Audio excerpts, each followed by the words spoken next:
Late November in New York had a way of piercing through the skin, as if the city itself was testing who was strong enough to endure it. The winds that whipped down Fifth Avenue carried not only the sharp bite of the season, but also an invisible weight, one that pressed against every passerby, with the reminder that life here never paused, never softened, never waited for anyone to catch their breath. Clara Anderson clutched her thin wool coat tighter as she walked past the glittering display windows of Manhattan's luxury boutiques. Her reflection flickered on the glass, a young black woman with luminous brown skin posture, straight as if she could will herself into invisibility. But her eyes, deep, quietly defiant, told another story. Inside the headquarters of Thomas & Co. Holdings, a multinational behemoth whose influence stretched from Wall Street to London. Clara sat at her desk, surrounded by a chorus of clacking keyboards, the hum of printers, and the endless murmurs of colleagues racing deadlines. She was efficient, diligent, and at least how the office chose to see her forgettable. She was background noise to them, someone whose quiet steadiness made the rest of their chaos possible. But Clara's stillness was not weakness. It was armor. She had been building that armor for months, ever since Marcus Lee, her ex-boyfriend, and once the golden boy of the sales division, decided to make her life a public spectacle. Marcus's voice cut through the office, now sharp and mocking, designed to slice rather than to speak. "She still loves me," he drawled, his tone dripping with arrogance. "Always chasing after me, always pretending she doesn't care." A few colleagues chuckled under their breath, desperate to align themselves with the man whose designer suits and salesman's charm masked the rot beneath. Clara's fingers froze above her keyboard. Her throat tightened, her jaw clenched, but she didn't lift her gaze. She had learned long ago that Marcus thrived on attention, that every glance, flinch, and acknowledgement fueled his fire. And yet the humiliation seeped in anyway, hot and suffocating, as if the entire floor had conspired to remind her that silence made her complicit in her diminishment. The weight of their eyes pressed on her. Why didn't she fight back? Why didn't she say something? And then something inside her snapped. Enough. The scrape of her chair against the floor was louder than she intended, startling even herself. Heads turned. Marcus smirked, expecting a scene he could twist into entertainment. But Clara didn't give him the satisfaction. She stood, gathered her bag with trembling hands, and walked briskly past him, her heart pounding like war drums in her chest. The annual gala is tomorrow night. Every employee was expected to attend with a date, an unspoken competition of appearances and power. Clara could already picture it, Marcus walking in with some polished beauty on his arm, his smug grin aimed directly at her. Proof in his mind that he had won. Not this time. Her hand shook slightly as she pulled her phone from her bag, her thumb hovering over the search bar before typing with a determination she hadn't felt in weeks. Companion for corporate event, discreet. The list that appeared felt surreal. Dozens of profiles filled the screen, smiling men with overpolished charm, scripted promises that made her skin crawl. She scrolled quickly, ready to give up, until one profile stopped her cold. Grayson Martin. The photographs were striking, almost unreal. A man in a dark suit. No empty grin, no hollow bravado, just steel gray eyes that seemed to see through the lens and into the soul. His description was brief: companion for social events. Discreet, adaptable. Fee $500. Clara frowned. $500 was no small sum, not for someone whose paycheck barely stretched far enough to cover Manhattan rent. And yet, there was something about him, something that didn't fit. He didn't look like someone who rented himself out for evenings. He looked like he belonged at the top of a boardroom table, commanding silence with a glance. Her thumb hesitated for only a second before she hit send message. I need a date for a corporate gala tomorrow night. Fee confirmed. Can we discuss details today? The reply came 2 minutes later, swift and precise. Confirmed. 7:00 p.m. You choose the place. Clara's heart skipped a shiver running through her. For the first time that day, she felt something sharper than humiliation, something that tasted dangerously like control. The cafe near Central Park was small, intimate, its warm light spilling against frosted windows. Holiday garlands twinkled faintly, as if determined to fight the early darkness. Clara arrived at 6:58 p.m., nerves thrumming through her veins. She ordered chamomile tea and sat by the window, watching the streetlights blur against the glass. At exactly 7:00, he entered. Grayson Martin. He was taller than she had imagined, his shoulders broad, and his posture effortless, yet commanding. The charcoal suit was cut with such precision that it whispered wealth, but he wore it with the ease of someone who had long grown accustomed to power. His hair was slicked back neatly, and those eyes, steel blue, unreadable, swept the cafe until they found hers. Miss Anderson. His voice was low, smooth, steady. Clara rose, though her knees wavered slightly. Mr. Martin. He nodded once, and when their hands met his was warm, steady, commanding. Her pulse betrayed her quickening. Let's get straight to the point, Clara said, her tone sharper than she intended. She pulled out her phone, her notes already prepared. The gala is tomorrow. You will be my boyfriend for the evening. That's it. No improvisation. No surprises. Understood. We'll say we've been together for 2 months. We met at a cafe. You're a consultant. You travel often. Simple. Believable. He didn't argue. He didn't embellish. He observed her, his eyes fixed as if memorizing every line of her face, every tremor in her voice. The intensity unsettled her more than arrogance ever could. Have you done this before? She pressed. For $500. His lips curved barely. Not everything is about money. The word struck deeper than she expected, lingering in her chest like a secret she hadn't asked to carry. She blinked, shook it off, and forced her tone back into business. Fine. I'm Clara Anderson, a marketing analyst at Thomas & Co. And you, Mr. Martin, are a consultant. Just Owen for now. Grayson, he corrected softly. And you're very direct. And you're very mysterious. Their silence wasn't awkward. It was charged thick with tension that didn't need to be named. They crafted their story for 40 minutes, where they had met, how he had won her over, and why they had stayed together. Enough to silence Marcus. Enough to stop the whispers. Grayson slipped a small card from his pocket when they rose to leave. Say white wine 3 times if anything gets out of hand tomorrow. Clara frowned. That's a code, a reminder. He said evenly that you won't have to worry about a thing. She tucked the card into her purse, but as she stepped into the icy night, one thought refused to leave her. No man with that presence, that confidence, that look belonged to a $500 arrangement. Grayson Martin was hiding something.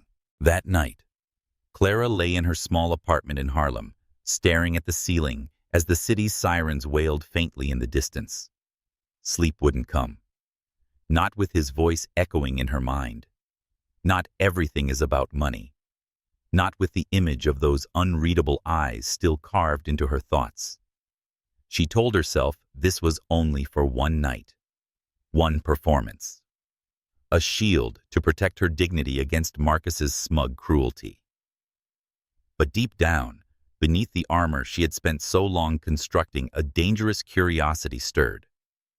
Who exactly had she brought into her life, and what price would she pay for it? Dear listener, if you were in Clara's place, humiliated, cornered, desperate to reclaim your dignity, would you take such a risk?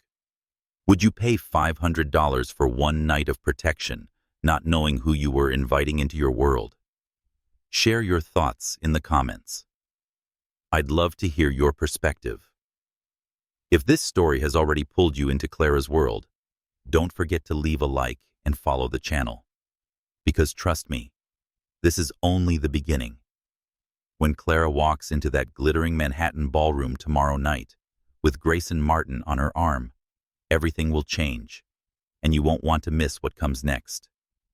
Saturday morning broke with a haze that clung low over Manhattan, a sky the color of tarnished silver, pressing down on the city's restless pulse.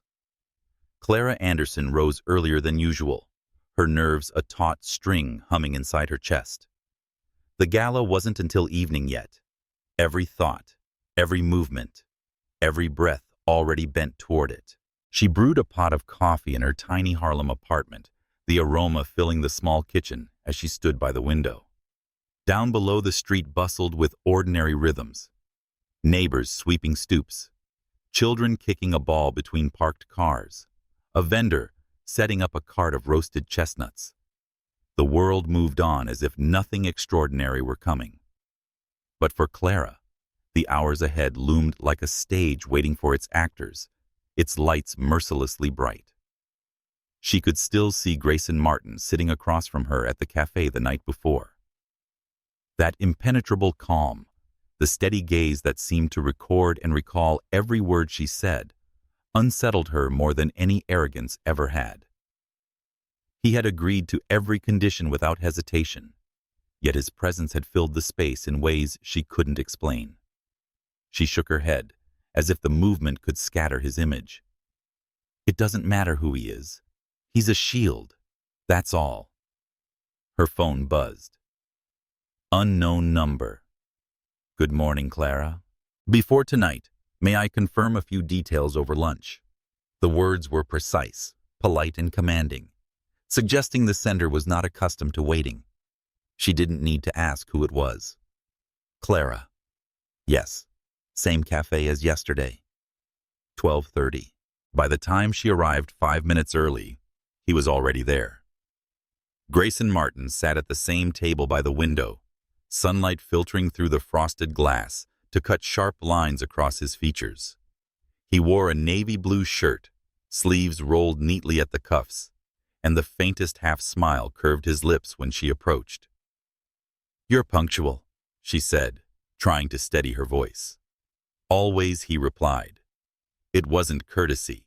It was law spoken with the finality of someone who lived by discipline. Clara sat her palms, brushing nervously against the fabric of her skirt. "So," she began, "what details do you need?" Grayson leaned forward slightly, folding his hands. "Your ex-boyfriend, Marcus Lee. What should I know about him?" The mention of Marcus tightened something inside her chest. She exhaled slowly. "He's arrogant, manipulative. He thrives on attention and humiliating others, especially me. He'll try to provoke you or intimidate me." Noted. His tone was so even, so indifferent. It was as though she had described tomorrow's weather. "And your colleagues," he continued. Clara hesitated. "Most are fine, but Sandra from HR loves gossip. Paolo from finance, too. They'll scrutinize us, test you, look for cracks. It's a sport to them." His gray eyes narrowed slightly like a chess player arranging invisible pieces on a board.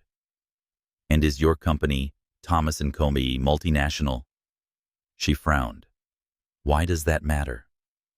"I'd rather not ask something ignorant about your work and expose us. If someone brings up business, I need to respond naturally."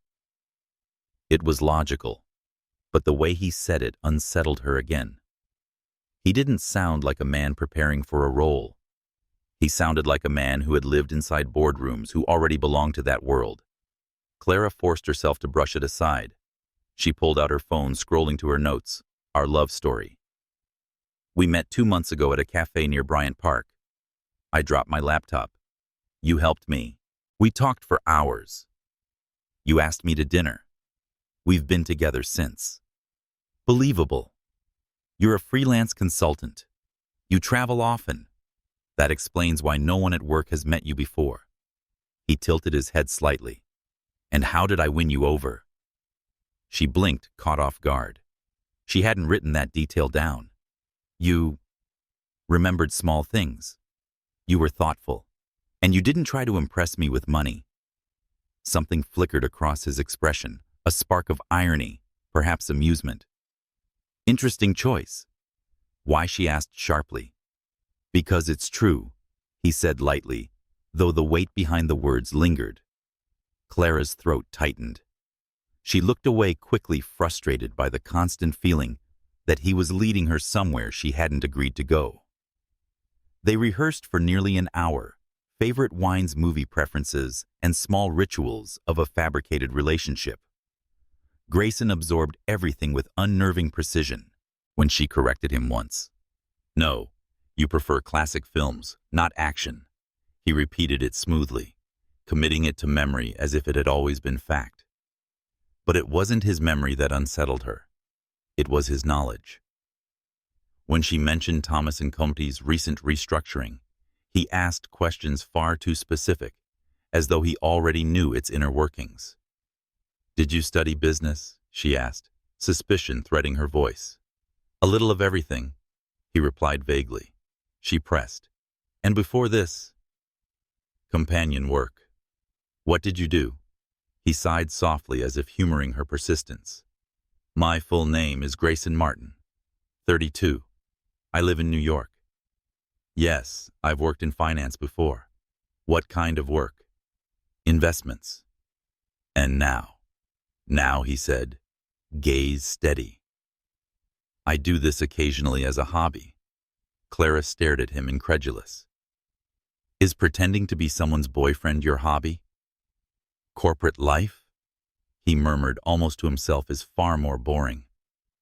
The answer did nothing to settle her unease. But she reminded herself this wasn't about him. She hadn't hired him to solve mysteries. She had hired him to stand beside her tonight, silence Marcus, and keep her from being broken again. As they stood to leave, Grayson touched her arm lightly, the gesture firm yet gentle. Remember, he said, his voice low, white wine. 3 times. Her pulse quickened at the weight behind his words. She nodded, though she didn't understand why the code felt less like a joke and more like a shield. The rest of the day stretched long each hour, dragging her closer to the moment she both dreaded and needed. By late afternoon, Clara stood before the small mirror in her apartment, the navy dress laid carefully on the bed, her hands trembling as she pinned her hair. Every choice seemed monumental. Lipstick shade, earrings, the cut of her neckline. Was she dressing for Marcus, for her colleagues, or for the man walking into the ballroom at her side tonight? She shook her head again, banishing the thought. It didn't matter. This wasn't about Grayson. And yet, when she closed her eyes, she could still see him at the cafe table, calm, unshaken, as though the world bent around his presence. Her chest tightened. Who exactly had she invited into her life? At precisely 7:45 p.m., Clara stood at the entrance of the Plaza Hotel, the iconic chandeliers blazing above polished marble floors. The air buzzed with the energy of 80 employees and their carefully chosen companions, laughter weaving through the clink of crystal glasses. Her nerves coiled tighter, every instinct screaming to turn and run. But then, at exactly 8:11, he appeared. Grayson Martin. He strode through the revolving doors like he belonged to the place, the crowd parting instinctively around him. His black suit was impeccable, perfectly tailored, and his tie was the precise shade of gray that whispered authority rather than flaunted it. He looked nothing like a rented date. He looked like an executive arriving to close a merger. Good evening, he said, offering his arm. Clara's throat went dry. She placed her hand on his sleeve, steadying herself. Good evening. As they walked together into the ballroom, Clara felt the shift immediately. Heads turned. Conversations paused. Women glanced twice, some with admiration, others with envy. Men straightened subtly, recalibrating their sense of hierarchy. "You're nervous," Grayson murmured against her ear, his voice low enough only she could hear. "A little," she admitted. "Breathe. You'll be fine." Something in his timbre steadied her pulse, and for the first time, Clara wondered if tonight would truly unfold as she had planned, or if Grayson Martin would change the script entirely. The chandeliers glittered above the plaza's grand ballroom, scattering fractured light across the marble floor, like shards of 1,000 tiny stars. Laughter too loud in places, and too carefully measured in others floated between tables, dressed in white linen and crystal. It was the annual ritual of Thomas and Comey, a performance of wealth and influence disguised as a celebration. Clara Anderson tightened her grip on Grayson's arm as they crossed the threshold. The world around her seemed to slow, not because the room hushed, but because every glance felt sharpened, drawn to them like moths to flame. She had rehearsed this moment in her head 100 times, walking in with someone at her side, head held high, proving to Marcus, and every whispering colleague, that she was not broken, not discarded. Yet she hadn't anticipated what it would feel like when that someone was Grayson Martin. He didn't simply enter the room. He commanded it. Conversations faltered as eyes followed the sharp lines of his suit, the measured stride that radiated ownership rather than attendance. Men shifted in their posture, subtly defensive. Women glanced twice, envy and intrigue mingling in their expressions. And beside him, Clara felt her spine straighten, her presence elevated by his gravity. "Steady," he murmured, his voice low, a calm undercurrent against the storm of stares. She nodded once, breath shallow. "I am." They moved first toward Sandra from HR, the office's most notorious gossip, her sequined dress catching the light as she nearly spilled her champagne at the sight of them. "Clara." "My dear." Sandra's eyes widened theatrically before sliding to Grayson. "And who, pray tell? Is this Prince?" Clara forced a smile. "This is Grayson, my boyfriend." Grayson extended his hand with effortless grace. "Pleasure to meet you, Sandra. Clara has spoken very highly of you." Sandra practically melted into her glass, her curiosity crackling like static. Questions tumbled out. How long had they been together? Where had they met? And each answer rolled from Grayson's tongue, as though it were memory, not fabrication. Clara listened, impressed and unsettled in equal parts, as he spoke with the precision of someone who didn't simply recite, but believed. Within minutes, Sandra was smitten. The gossip had her story, and Clara knew it would spread through the room like wildfire before the hour was out. Clara Anderson had arrived with a man who looked like he had stepped straight out of Forbes. They moved next toward Paulo from finance, a man who delighted in testing egos with investment talk, designed to trip the uninitiated. Clara braced herself, but Grayson met every question with cool, lived-in authority. Market shifts, restructuring strategies, long-term risk portfolios. He spoke with the ease of someone who had not studied these things but wielded them. Paulo's brow lifted, impressed despite himself. "Interesting perspective," he admitted. "You'd fit right in at Thomas & Co." Grayson smiled faintly.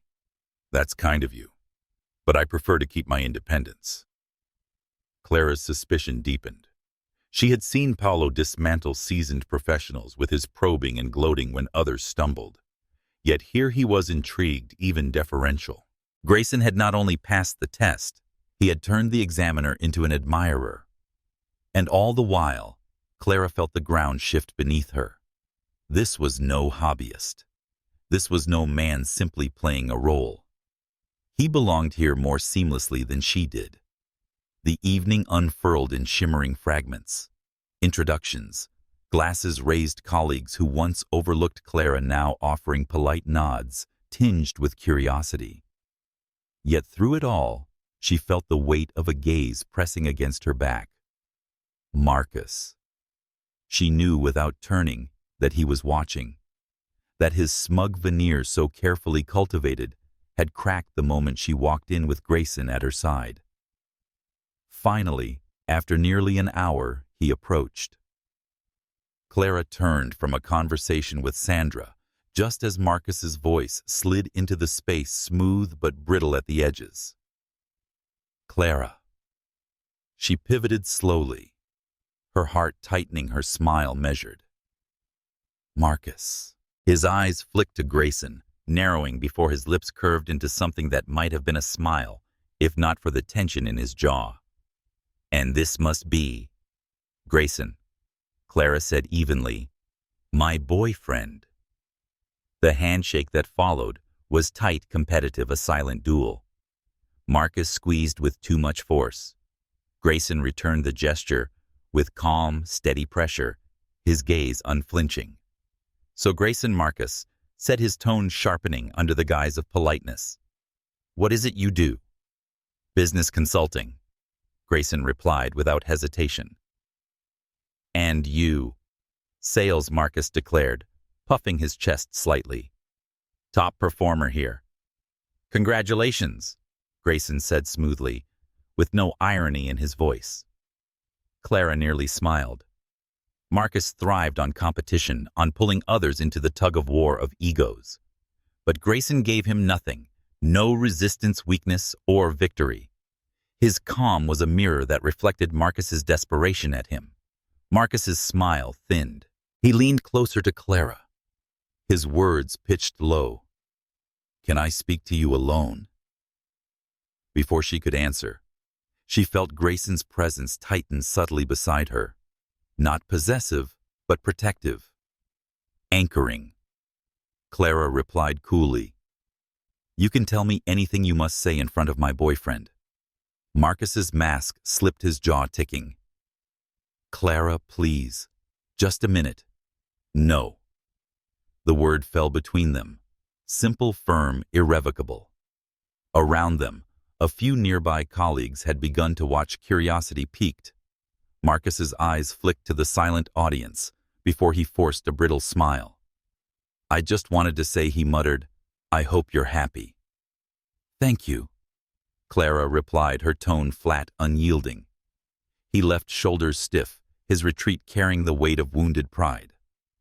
Clara exhaled slowly, though her pulse still raced. She hadn't expected to feel so steady, or anticipated how much Grayson's quiet presence could anchor her in the storm. You handled him well, Grayson murmured. I nearly cracked, she admitted under her breath. But you didn't. His gaze held hers for a moment, the steel in his eyes softened by something she didn't dare name. You don't break easily. Clara looked away quickly, heat prickling the back of her neck. Tonight was supposed to be about dignity, about proving to Marcus that she wasn't shattered. It wasn't supposed to be about this, about the way Grayson's voice steadied her, or the way his calm seemed to weave around her like a shield she hadn't known she needed. The music shifted, the lively chatter dipping into the hum of strings as the band eased into something slower, smoother. Couples drifted toward the dance floor, silk skirts whispering against polished shoes. Clara stood on the edge of it all, her hands still looped through Grayson's arm, her breath caught between what she had planned and what was unfolding. For the first time all evening, she allowed herself a single dangerous thought. What if this wasn't just a performance? The limousine ride back from the plaza was quieter than Clara expected. Outside, Manhattan's midnight glow flickered past the skyline, cutting sharp edges into the darkness. Taxis darting like fireflies, the city alive in its endless rhythm. Inside, however, silence pressed close, as though the air carried the weight of unspoken things. Grayson sat beside her, his posture as composed as ever, one arm resting casually against the leather seat. Yet Clara sensed something beneath that calm, a stillness too deliberate, as if he contained currents that might otherwise reveal themselves. She turned her head toward the window. though her thoughts replayed the evening with merciless clarity. Marcus's stiff retreat. Sandra's eager eyes catalog every detail. Paolo's grudging admiration. And through it all, Grayson's steady presence. His composure so seamless, it unsettled her more than it soothed. Was it everything you hoped for? His voice broke into her spiraling thoughts, low and even with that hint of detached curiosity she was learning to recognize. She exhaled softly, choosing her words. It was more than I expected. In a good way. Yes. She turned to him, eyes searching his face in the dim light, but also confusing. One corner of his mouth lifted, not quite a smile. Confusing how? She hesitated. To admit it felt risky, like stepping onto ice she wasn't sure would hold. You were perfect tonight. Too perfect. You didn't just play the role, you carried it better than anyone in that room. People believed you because you believed yourself. His gaze held hers for a fraction longer than necessary. Then he looked away toward the city. I wanted to make sure Marcus understood what he lost. The answer was smooth, plausible, but Clara felt the gap between what he said and what remained unsaid. She didn't press, not yet. When the car stopped outside her apartment, Grayson stepped out first, offering his hand. She placed hers in his, the gesture familiar now, though her pulse still quickened at the contact. On the sidewalk, the city's hum surrounded them. A distant siren footsteps, echoing on concrete, the whisper of a breeze carrying late-night conversations. Clara hesitated before the entrance, reluctant to sever the moment, though uncertain of what lay beneath it. Thank you, she said finally, her voice quiet. For tonight. For everything. You don't need to thank me, he replied. I told you I wanted to be there. Yes, but you went beyond that. She trailed off, her throat tightening. His eyes softened, just slightly breaking through the armor of composure. You don't deserve to stand in anyone's shadow, Clara. Not his. Not anyone's. The words struck deeper than she expected. She felt them for a heartbeat, and believed they came without an agenda. Then, before the moment could fracture, she whispered goodnight and slipped inside her heart an echoing drum. Sleep did not come easily. Clara lay in the dark, the events of the evening unraveling in fragments. Marcus's bitterness, Grayson's flawless control, and the sudden hush when they entered the ballroom. She should have felt triumphant. She should have felt vindicated. Instead, she felt restless. Her mind snagged on how Paolo had engaged him in a financial debate and the ease with which Grayson had spoken as though markets and mergers were second nature. On the casual deflection when Marcus pressed about his profession. On the way colleagues who had never spared Clara a second glance now treated her with curious respect, as if Grayson's presence had recast her entirely.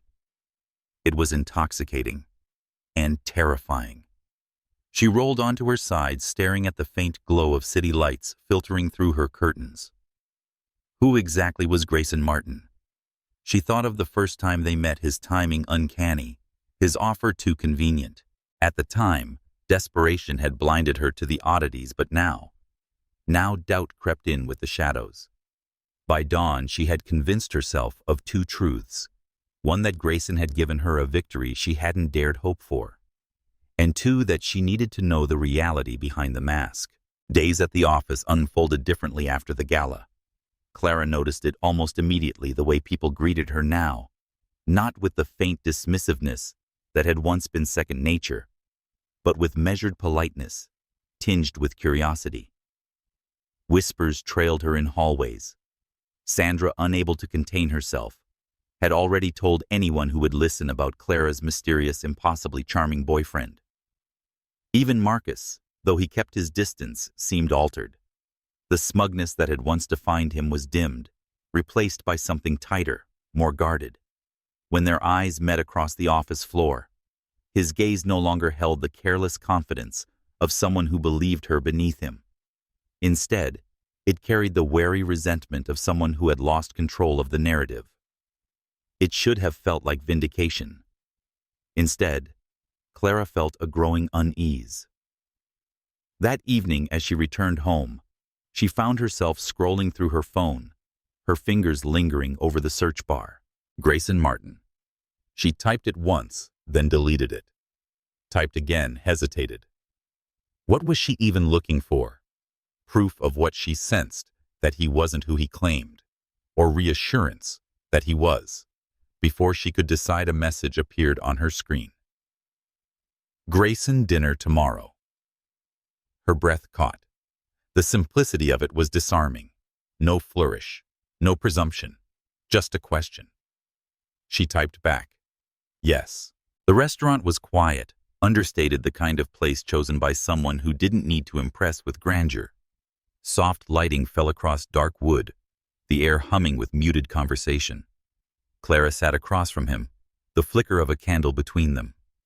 He looked the same as always, sharp suit, composed posture, but tonight she vowed not to let the surface distract her. Tonight, she would listen for the gaps. Everyone at the office is still talking about the gala, she said, lightly testing. He smiled faintly. Good. Then it worked. Worked. You wanted to show Marcus you'd moved on. We did that. Clara tilted her head, overseeing him. You make it sound like a mission, wasn't it? His eyes held hers, steady, unreadable. She swallowed.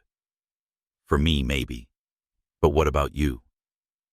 Why are you so good at this? Why do you know so much about business and finance? Who are you really? Grayson. For the first time since she'd known him, silence lingered long enough to stretch. He didn't look away, but something in his expression shifted like a crack in marble, faint but undeniable. Does it matter? He asked at last, his voice low, almost gentle. Yes.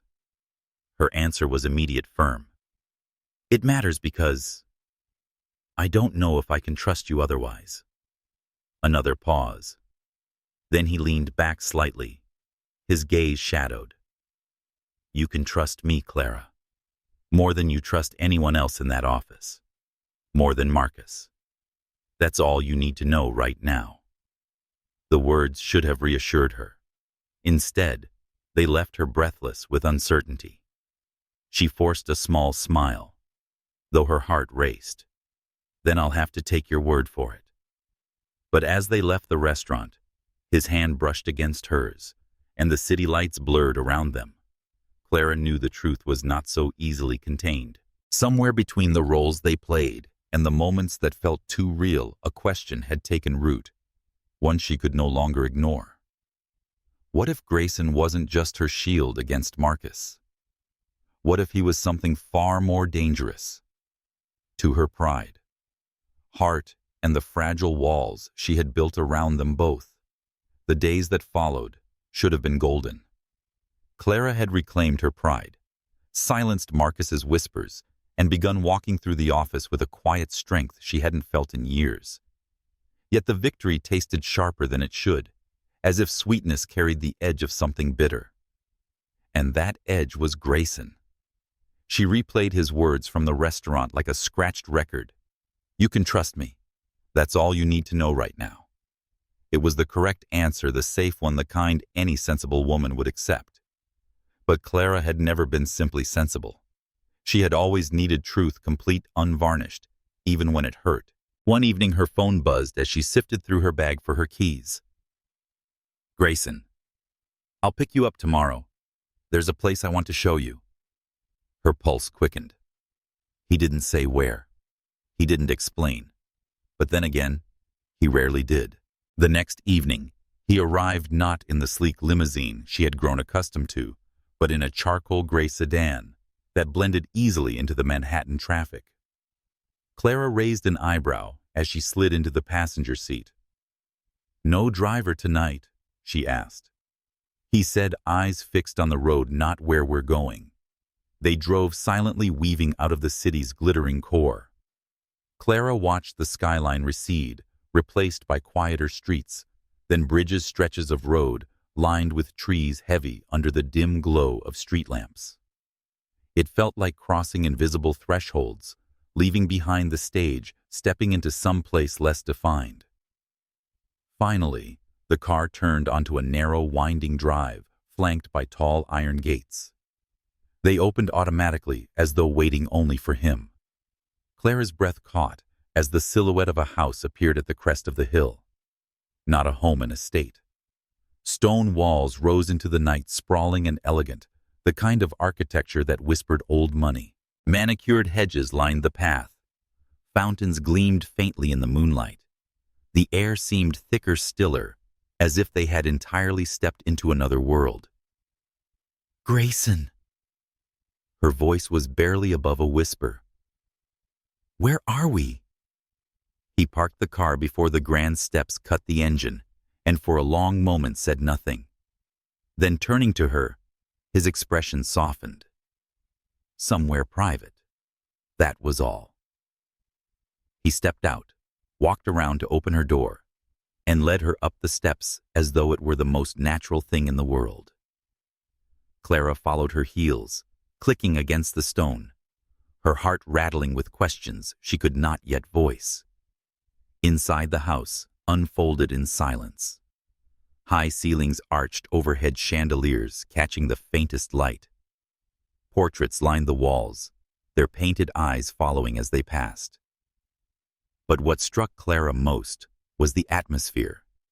It was not a place lived in, but a place preserved, curated, as if its owner had taken great care to remain unseen. "Is this yours?"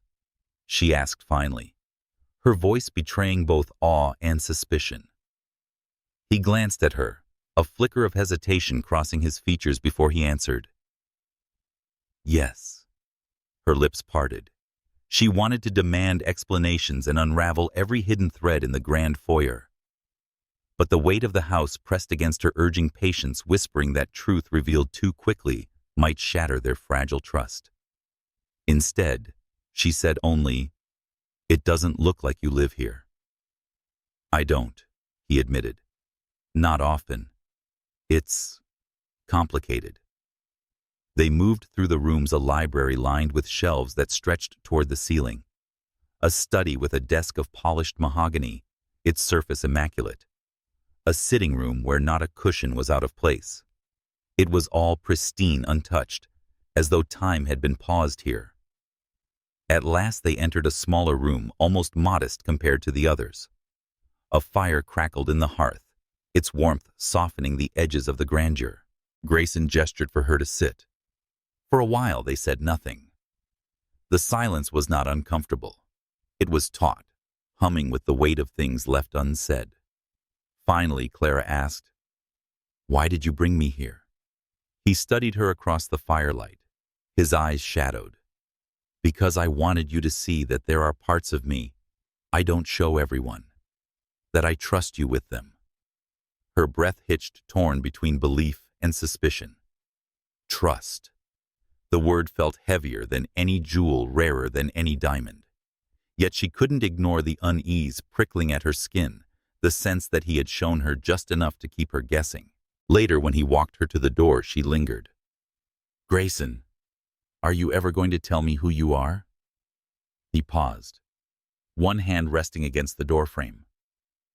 "I already have," he said softly. "I'm the man who stands beside you when no one else will." And though the words wrapped around her like velvet, Clara knew they weren't the whole truth. Not yet. The next morning she couldn't focus at work.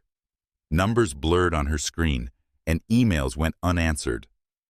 Every detail of the estate returned in flashes. The iron gates, the chandeliers, the hushed corridors. Who owned places like that? Who lived in shadows that large? By lunch, her curiosity betrayed her. She searched his name again. Grayson Martin. But the results were frustratingly vague. A scattering of old articles, some mentions in business reports, but nothing concrete. It was as though He had deliberately stepped out of the digital world, erasing traces of himself. And then, as if fate mocked her frustration, Sandra appeared at her desk with a glossy magazine. "You won't believe who was at the Whitmore charity auction last month." Sandra began breathlessly flipping pages until she landed on a spread. "Look at this billionaire's politician's old money. It's wild." Clara glanced absently at the photos until her eyes froze. There he was, Grayson, standing at the edge of the frame, speaking with a senator. No caption identified him, but she knew that face. The tilt of his jaw and the set of his shoulders were unmistakable. Her breath caught in her throat. Sandra hadn't noticed her reaction. She kept chattering, pointing out gowns and jewels until Clara forced herself to smile and hand the magazine back. But inside, her pulse thundered. He wasn't just wealthy. He wasn't just successful. He was something more, something vast, hidden, carefully veiled. That evening, as she walked home beneath the blur of city lights, the weight of the discovery pressed against her chest. She wanted to confront him, to demand the truth. Yet fear held her tongue. Fear not of what he was hiding, but of what it meant that she still wanted him, even after knowing. Because the more she saw the mask slip, the more dangerous the man beneath it became. And for all her strength, Clara Anderson was no longer sure she wanted to walk away. The magazine page haunted Clara long after Sandra left her desk. It wasn't the glossy gown of the senator's wife, nor the opulence of the charity gala. It was that one frozen image of Grayson. He hadn't been smiling, not in the way men smile when cameras find them. Instead, he had been leaning close to the senator, his expression sharp, unreadable. A man in conversation. Yes, but more than that, someone of consequence. Clara tucked the memory away, but it lingered, coloring every word Grayson had ever spoken to her. "You can trust me." She had wanted so desperately to believe. Now she feared what trusting him might cost. That evening she sat in her small apartment, lights, dimmed, laptop open. For the first time she approached the search with real intent. She typed "Whitmore charity auction attendees scrolled" and let the rabbit hole consume her. Names floated past: billionaires, philanthropists, politicians. Familiar families whose wealth built skyscrapers, funded campaigns, and shaped nations. And nestled among them, occasionally untagged, but always present in the background of photographs, was Grayson. Never center stage, always at the edge, speaking to someone influential, always observing, and never boasting. Her chest tightened as she read further and heard mentions of an investment consortium with global reach. Whispers of a private empire that avoided headlines yet controlled them quietly. Articles are carefully scrubbed of detail, but are thick with speculation. It was like staring into fog and realizing a mountain was behind it. Clara shut the laptop and pressed her palms against her temples. She was trembling, though she couldn't say whether it was from fear or exhilaration. What had she stepped into? Grayson appeared outside her building the next morning, as though nothing had shifted between them. His smile was easy, his suit crisp, his presence disarmingly steady. "Breakfast?" he asked, as if it were the simplest thing in the world. She hesitated only a moment before sliding into the car beside him. Her instincts told her to keep her distance, but her heart betrayed her with its eager thrum. They drove to a quiet cafe between brownstones in Brooklyn, where students scribbled poetry into notebooks and couples leaned close over shared pastries. It was disarmingly ordinary. "You're quiet," Grayson observed, stirring his coffee slowly. "I didn't sleep well," Clara replied, avoiding his gaze. "Work." She nearly laughed at the irony. Work was the least of her worries. Instead, she forced a small smile, something like that.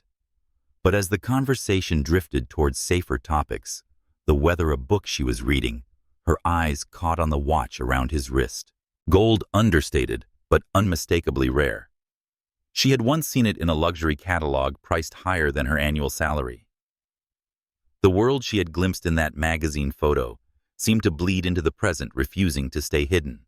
Later that week, Clara decided to test him. It was reckless, she knew, but the questions pressed against her throat until silence became unbearable. They walked along the High Line, the evening settling over the city. The Hudson shimmered in the fading light, and laughter from nearby couples mingled with the distant hum of traffic. "Grayson," she began, carefully, "have you ever been to one of those charity galas? The extravagant ones?"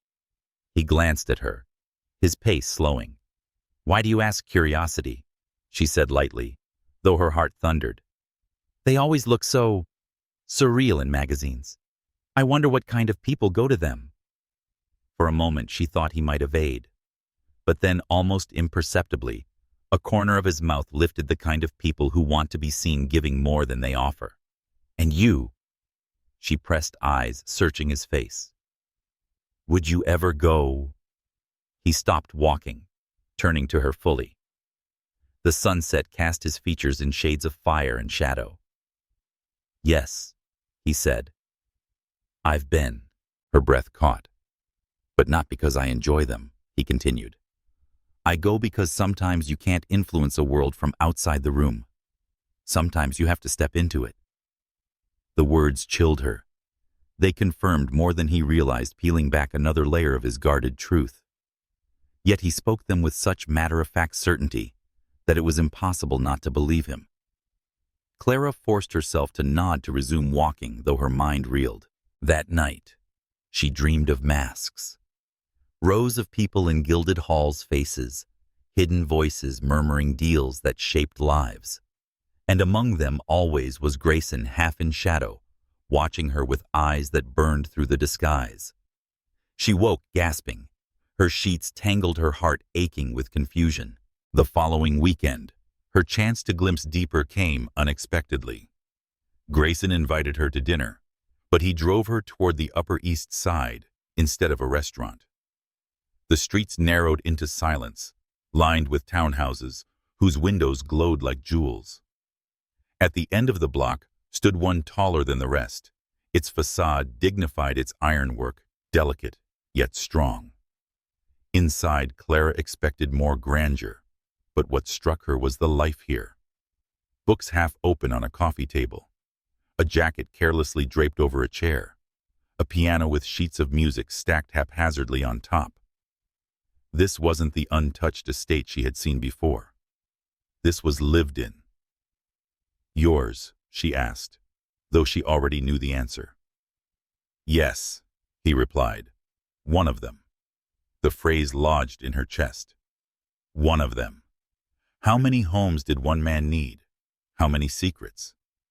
As he poured wine, Clara wandered, her fingers brushing spines of books, framed sketches and photographs. Most were landscapes, cityscapes, moments of light and shadow. But one frame, half hidden on a shelf, stopped her breath. It was Grayson, years younger, standing beside a man she vaguely recognized from news articles, a magnate whose name carried weight across finance and politics. They shook hands solemnly, as though sealing something greater than a simple deal. Clara's pulse pounded. She set the frame down quickly as Grayson returned with the glasses. Their eyes met, and for an instant she swore he knew precisely what she had seen. "Clara," he said softly, handing her the wine. "Sometimes it's better not to dig too deeply into certain things." Her hand trembled as she accepted the glass. "And why's that?" "Because truth isn't always freedom," he replied. "Sometimes it's a chain." When she finally left his townhouse that night, Clara silently walked the city streets. Neon lights flickered, taxis rushed by, and laughter spilled from crowded bars. But all of it blurred around her. Her heart was torn between two truths: the man who looked at her as though she were the only person in the room, and the empire of shadows he commanded. And though she told herself she should walk away, she knew she wouldn't. Not yet. The threads between them were too tightly woven, too electrified by mystery and desire. But for the first time, Clara admitted the danger aloud, whispering it into the night, as if confessing to the city itself. Grayson Martin isn't just a man. He's a storm, and I'm standing right in its eye. The memory of that townhouse lingered with Clara long after she left it. Every detail, the books, the sketches, the solemn photograph haunted her, pulling her into a web she wasn't sure she wanted to enter. Yet curiosity had already sunk its claws into her heart. She told herself it was only natural. When a man appeared in your life cloaked in mystery, when his every gesture carried the weight of things unsaid, who wouldn't want answers? But beneath the curiosity was something sharper. Fear. Fear that Grayson Martin wasn't the man who made her laugh at quiet cafes and watched her with those tender, unspoken looks. Fear that he belonged to a world that could swallow hers whole. Over the next week, Clara began to investigate more deliberately. Late at night, when her apartment was silent and the city outside softened into a low hum, she sat at her laptop piecing fragments together. Articles scrubbed of detail but thick with speculation. Mentions of discreet acquisitions companies swallowed whole by unnamed investors, and Grayson's name never officially, never boldly, but always lurking in the margins. She traced whispers across forums, piecing together a picture painted more in absence than presence. He was like a constellation, seen only in the connections between stars, never in direct light. At work, Clara found it more challenging to concentrate. She typed invoices, answered phones, and smiled when required. But her mind returned again and again to that townhouse, that photograph, and those words. Truth isn't always freedom. Sometimes it's a chain. Grayson, meanwhile, remained as steady and attentive as ever. He picked her up for dinner, walked her home in the evenings, and called her at odd hours to hear her voice, and that his gentleness only made it worse. Because with every kindness he showed, Clara's guilt grew. She was hiding something from him. The knowledge that she was digging into his life without his consent pressed on her conscience like a stone. But wasn't he hiding something far greater? The tension came to a head one Thursday night. Grayson had invited her to his penthouse on Fifth Avenue. It was a place she hadn't seen before. It was like stepping into another universe, floor-to-ceiling windows, spilling the city's nightscape at her feet. Minimalist decor that whispered of power restrained, not flaunted. Dinner was simple, intimate. Grilled salmon, roasted vegetables, and a bottle of red wine were opened with a quiet ceremony. They ate on the balcony, the city shimmering below, and for a while, Clara almost forgot the storm brewing inside her. Almost. After the plates were cleared, Grayson leaned back in his chair, studying her with an intensity that made her shiver. "You've been distant," he said quietly. Clara blinked. "Distant?" "Yes." His gaze never wavered. "Something's changed in your eyes. You're here, but part of you is elsewhere." Her pulse quickened. She opened her mouth, then closed it.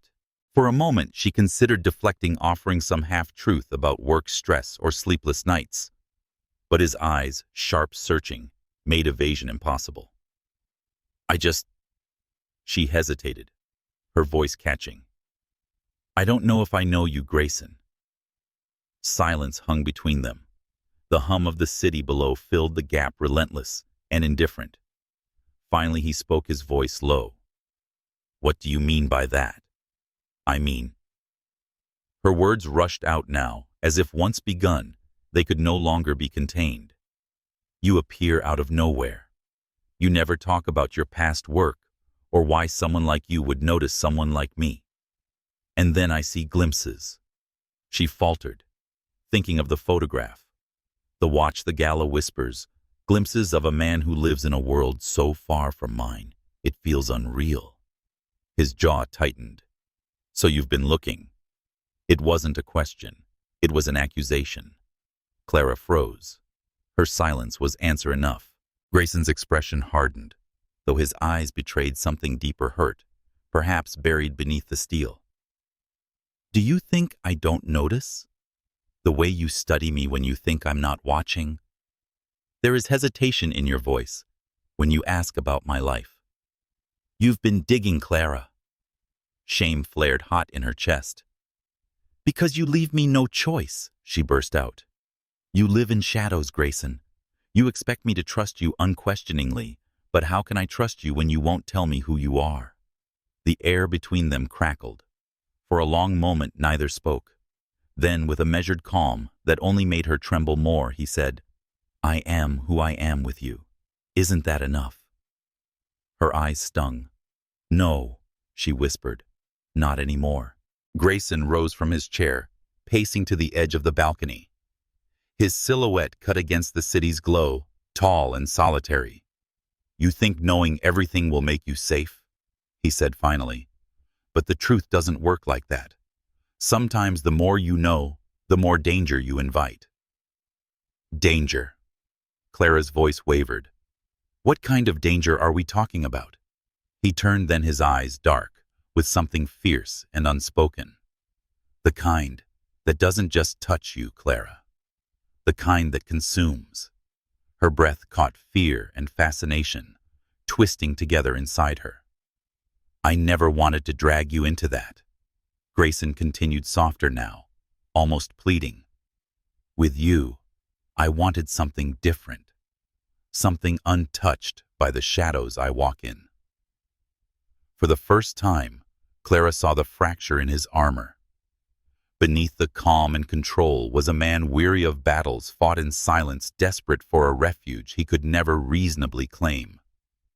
Her anger faltered, but mistrust remained. "And what if I can't live with half-truths?" she asked quietly. His answer was a long silence. When he finally walked her to the door later that night, the space between them felt heavier than ever. He touched her arm briefly, as if torn between pulling her close and letting her go. "Clara," he said, his voice low, almost breaking. "You have to decide if you can trust the man you see in front of you, even if you don't understand everything behind him." Her throat tightened. She wanted to say yes, to surrender to the warmth of his touch, the sincerity in his voice. But doubt was a chain around her heart. "I don't know if I can," she whispered. And with that she stepped into the night, leaving him standing in the doorway, his figure shadowed against the golden light of the penthouse. Clara walked the streets in a haze. The city bustled around her, but she felt detached, like she was moving through water. Every memory of Grayson replayed in her mind, the softness in his gaze, the secrets in his silence, the warning in his words. What had she done? What had they become? Yet even as guilt gnawed at her, another truth pressed harder. She could not stop now. Whatever storm surrounded Grayson Martin, she was already in its pull. And though it terrified her, she knew she had to follow it to its heart, no matter where it led. The days following their confrontation unfolded in a fog. Clara moved through her life like an actress hitting her marks. Her smiles rehearsed her words, automatic. She typed, answered phones, and filled out forms at work, but none were registered. Grayson consumed every thought. Each time she replayed that night, her chest tightened. The way his voice broke when he said he wanted something different with her. The shadows in his eyes when he spoke of danger. The silence when she asked if half-truths were all she could ever expect. She longed to call him, to hear his voice again, to dissolve the space she had created. But pride held her back, stitched into her bones like armor. He owed her honesty. Without it, what were they? One evening, Clara found herself wandering after work, unable to face the stillness of her apartment. The city was alive with its usual chaos, honking taxis, neon signs, flickering couples laughing as they ducked into restaurants. But the noise pressed against her like a tide, instead of comforting her. She walked north, her feet carrying her without thought, until she reached a quiet stretch near the East River. Their sleek black cars lined the curb, in front of a discreet glass building she had never noticed. Its facade was unmarked, but the doorman in a tailored suit and the steady stream of sharply dressed men entering left no doubt this was no ordinary place. Something tugged at her instinct curiosity, perhaps fate. She slowed, watching as one man stepped out of a car. His profile struck her like lightning. Even in the dim glow of the street lamps, she recognized him instantly. Grayson. Clara froze. He was supposed to be in Los Angeles that week at least. That's what he had told her in the message he left 2 nights ago. Yet here he was, stepping into a building that radiated secrecy. Her heart pounded. Without fully deciding, she followed. Inside, the air was cool and perfumed with understated luxury. A hushed lobby stretched ahead, its marble floors gleaming beneath soft lights. The doorman had already returned to his post, barely glancing at her, as if her presence was insignificant or expected. Clara's heels clicked softly as she trailed behind Grayson, keeping her distance. He moved with the assurance of someone deeply familiar with this world. Past the lobby, down a corridor, lined with dark wood paneling through doors, guarded not by staff, but by silence. She slipped into a side alcove as he disappeared into a vast hall. Through the gap in the heavy door, she glimpsed it, a gathering unlike anything she had imagined. Men and women in tailored suits and glittering gowns filled the room, their conversations hushed, yet electric. At the center, a long, polished table stretched beneath a chandelier that seemed to drip with starlight. Papers were spread across the table alongside screens displaying figures and maps. And at the head of it all, Grayson. He did not sit. He stood commanding without raising his voice, pulling the room taut. Clara strained to hear, catching fragments that chilled her mentions of mergers of liquidation, not of assets, but of obstacles of loyalty, bought and enforced. It wasn't just business. It was power, raw, dangerous, and absolute. Clara's breath caught as realization struck. This was the shadow world he had warned her about. This was what consumed him. As she pressed closer to the door, her elbow brushed a vase on a narrow console table. It wobbled. Heart racing, she caught it, just before it toppled, her pulse thundering in her ears. But the damage was done. One of the men at the periphery turned, eyes scanning the corridor. For a terrifying second, Clara thought he had seen her. Then Grayson's voice cut through the hall, low, commanding, "Leave it." The man hesitated, then returned his attention inside. Clara staggered back into the shadows, breath shallow. Had Grayson seen her? Did he know she was there? Her instinct screamed to flee, yet she couldn't tear herself away. She needed to understand. The meeting stretched on. Clara's legs ached, her nerves raw, but she stayed. She ducked behind a column when the doors finally opened and people began to file out. The attendees dispersed swiftly, their faces grim, their laughter hollow. Grayson was the last to emerge, and this time there was no mistaking it. His eyes flicked immediately toward where she stood hidden. For a heartbeat, their gazes locked. Something unspoken passed between them. Recognition, disappointment, fear. Then, with a practiced calm, he turned and strode toward the waiting elevator. Clara pressed herself against the cool marble, her chest rising and falling in shallow gasps. She knew beyond doubt that he had seen her. That night, sleep eluded her. Every time she closed her eyes, she saw Grayson at the head of that table, his voice steady, his expression carved from stone. He had spoken of danger, of chains, and now she understood. He wasn't just a man guarding secrets. He was part of something vast that reached into corners of power most people never glimpsed. Fear curled inside her, sharp and cold, but alongside it was something even more dangerous: fascination. The following day, Clara expected him to call, to demand an explanation, to confront her about her presence. But her phone remained silent. By evening, the tension became unbearable. She paced her apartment, debating whether to reach out. But before she could decide, a knock at the door made her jump. When she opened it, Grayson stood there. He looked tired, shadows etched beneath his eyes, but his presence filled the doorway. For a moment, neither spoke. Then, with a quiet authority, he said, "We need to talk." Clara's throat tightened. She stepped aside. Inside, the air grew heavy with words unsaid. Grayson stood by the window, staring at the city, as though searching for courage in its lights. "You followed me," he said at last, his voice low. It wasn't an accusation this time. It was a simple truth. Clara swallowed hard. "You lied to me. You said you were in Los Angeles. I was protecting you." "By lying," her voice cracked, her frustration boiling over. "By letting me stumble unthinkingly into whatever that was last night." His jaw clenched. He turned, eyes blazing with a storm of anger and fear. "Do you have any idea what you walked into? That room is not a place for you. It's not a place for anyone who doesn't understand the cost of being there." "Then why are you there?" The question tore from her, raw and trembling.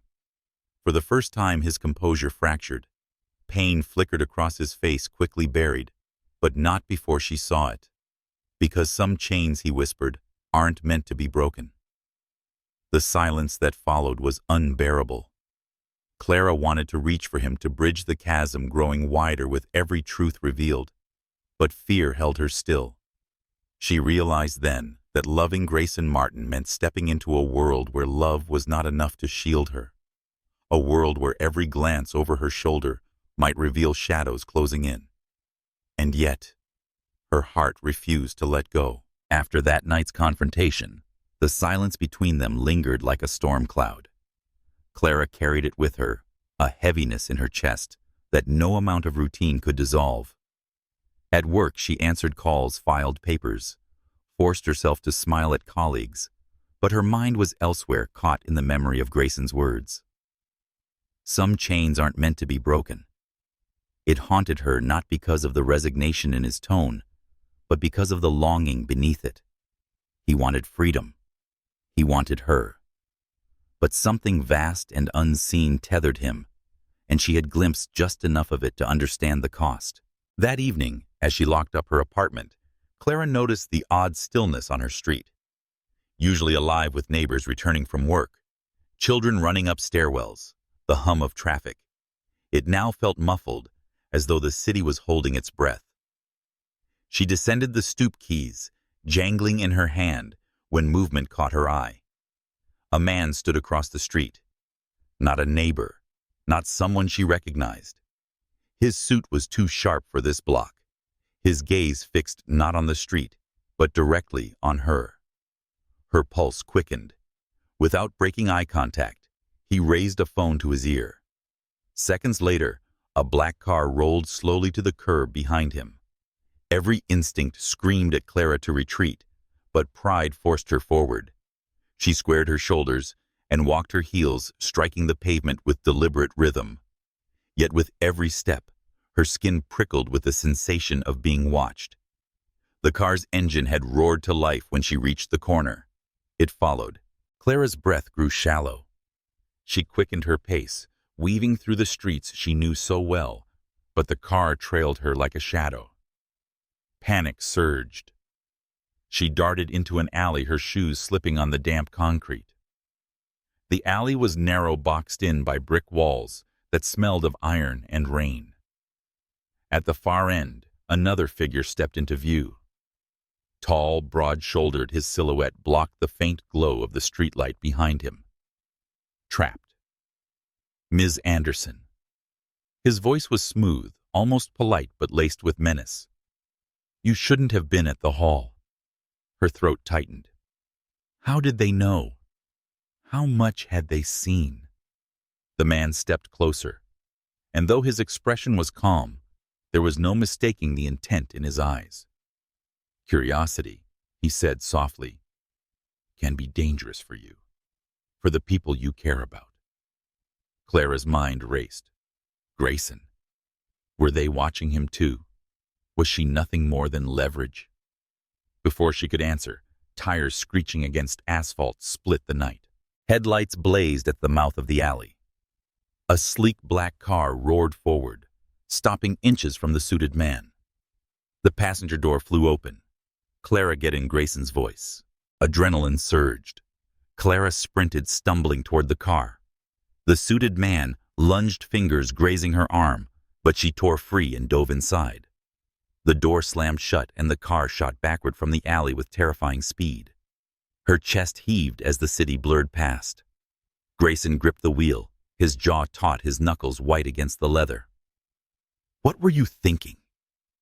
His voice was rough, edged with fury and fear. I wasn't. Clara's voice broke. They were following me. They knew. His gaze flicked toward her, and for the first time, she saw not the composed billionaire, but a man undone by terror. I told you, he said, his voice ragged. This world doesn't forgive curiosity. You shouldn't have been there. Clara swallowed hard. And if I hadn't been, would you ever have told me the truth? The question cut deeper than either of them expected. His silence was answer enough. Grayson drove them out of the city, the skyline shrinking behind them as darkness thickened. Clara pressed her forehead against the cool glass to steady her breath. When he finally stopped, they were in front of a sprawling estate, not his penthouse or hotel. A safe house. She realized its walls fortified, its windows tinted against the world outside. Inside, the air was quiet, the hum of hidden security systems, the only sound. Clara sank onto a leather sofa, her hands trembling. Grayson stood across from her, pacing, his composure shattered. They've marked you now, he muttered. You're on their radar, which means... He trailed off, pressing his palms against his temples. Which means what? His eyes met hers, heavy with regret. Which means you're not safe. Not as long as you're near me. The words were a blade sharp and merciless. Clara flinched. So you'll send me away? Pretend none of this ever happened. His voice cracked. If it keeps you alive. Yes. Tears burned her eyes, but she refused to let them fall. And what about you, Grayson? What happens to you? He exhaled, the sound hollow. I made my choices a long time ago. This chain, it's mine to carry. You shouldn't have to. The room grew unbearably quiet. Clara rose slowly, her gaze fixed on him.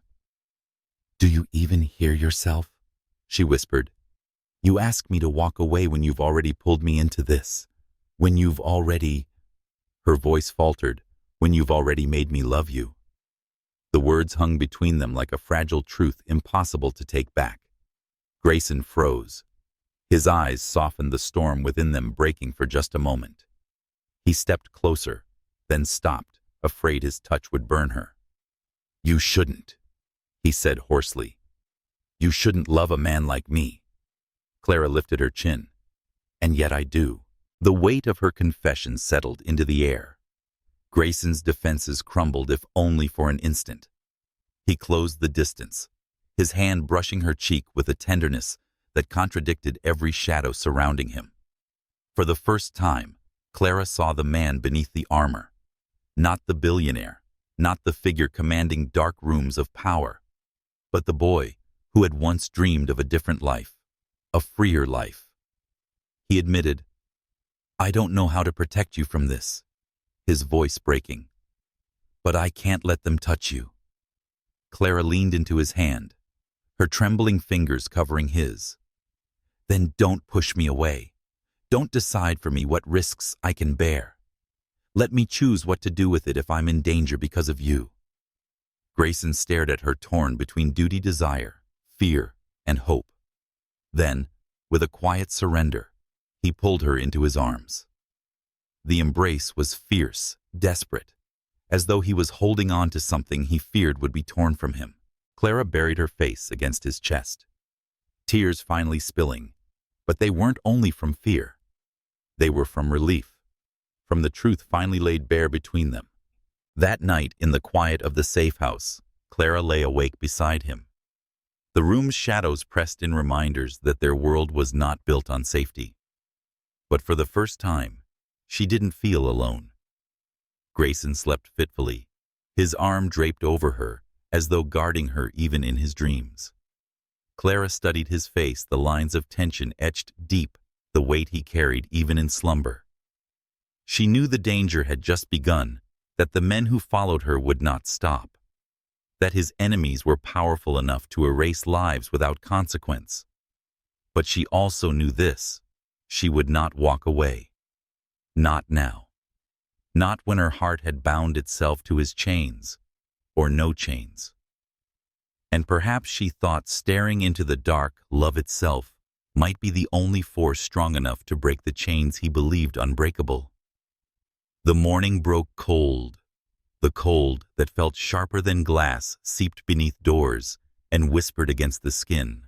Clara stirred in the safe house, her eyes tracing the ceiling, as if searching for answers carved in its silence. Grayson was already awake, though the shadows under his eyes revealed how little he had slept. He stood at the window, hands braced against the frame, his gaze locked on the horizon, where the first pale streaks of light bled into the dark. "Did they follow us here?" Clara asked softly.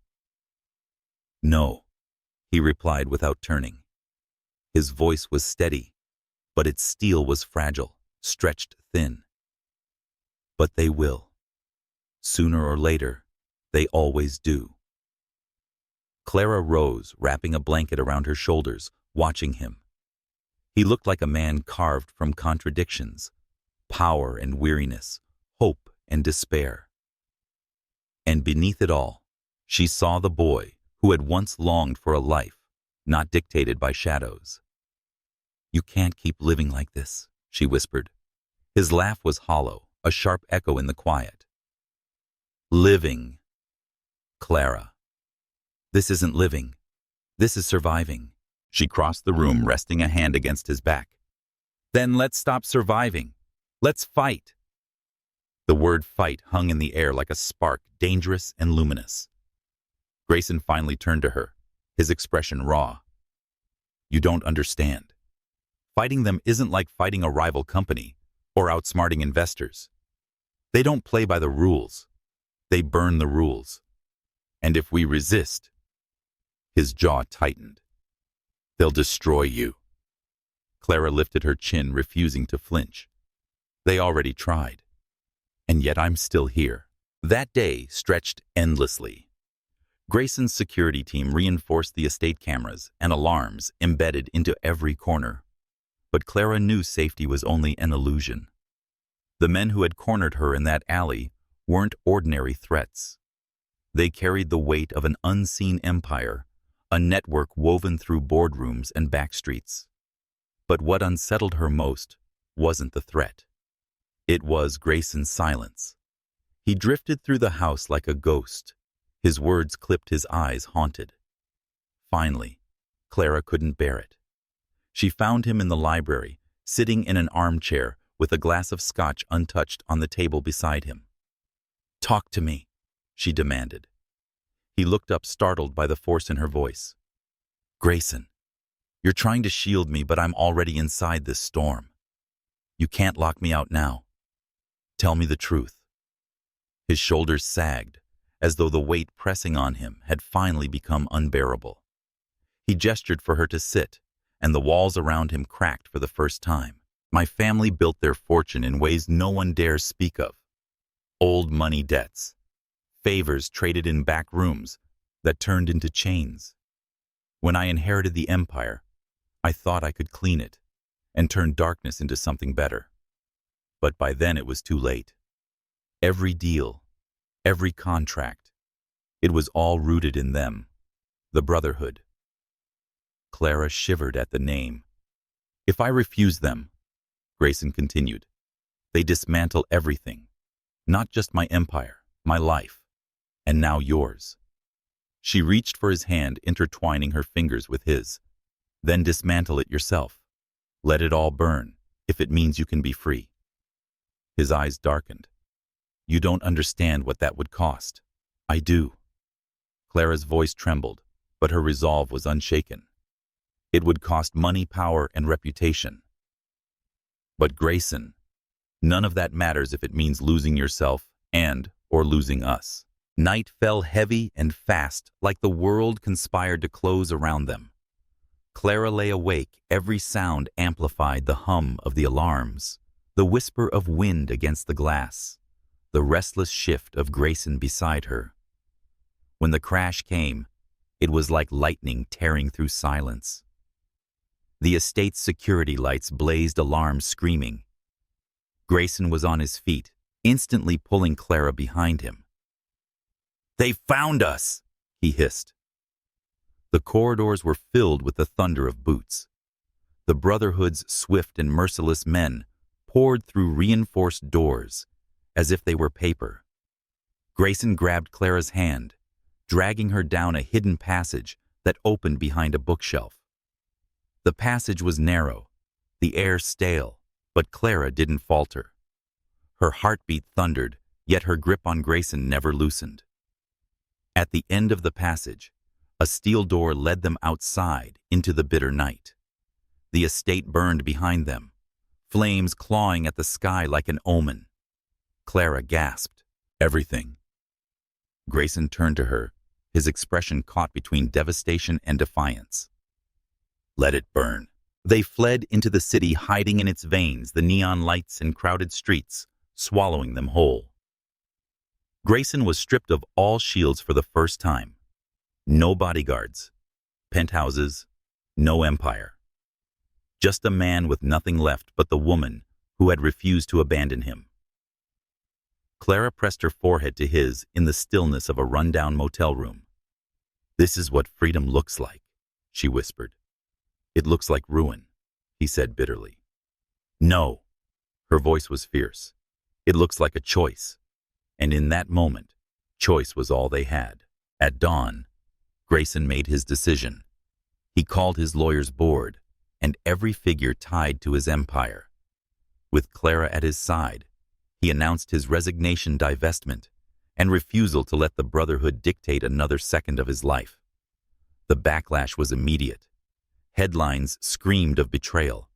Investors panicked, whispers of scandal swirled like vultures. But through it all, Clara stood beside him, her hand in his. And Grayson, though stripped of power, stripped of wealth, looked lighter than she had ever seen him, as if the chains had finally broken. Weeks later, they stood on the edge of a quiet harbor, the sea stretching endlessly before them. The world had shifted. He was no longer the untouchable titan of glass towers. She no longer the quiet innkeeper caught in his orbit. Now they were simply Grayson and Clara. He took her hands, his eyes glistening with the weight of all they had endured. "I thought I had to carry this alone. That love was weakness. But you..." His voice faltered. "You've been my fire in the dark." Tears blurred Clara's vision. "And you've been mine." When his lips met hers, it was not the kiss of desperation, but of choice. Two souls choosing each other, even when the world demanded otherwise. Their story was not one of fairy tale endings, but of fire, ashes, chains, and freedom.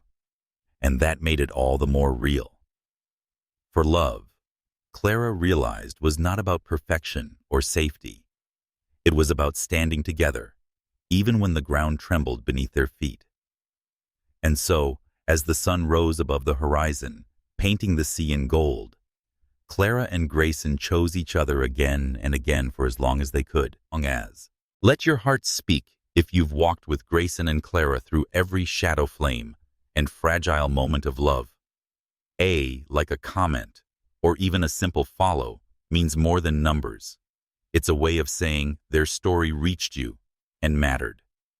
And with your voice, we can continue to bring to life more stories that burn, heal, and remind us what it means to love against all odds.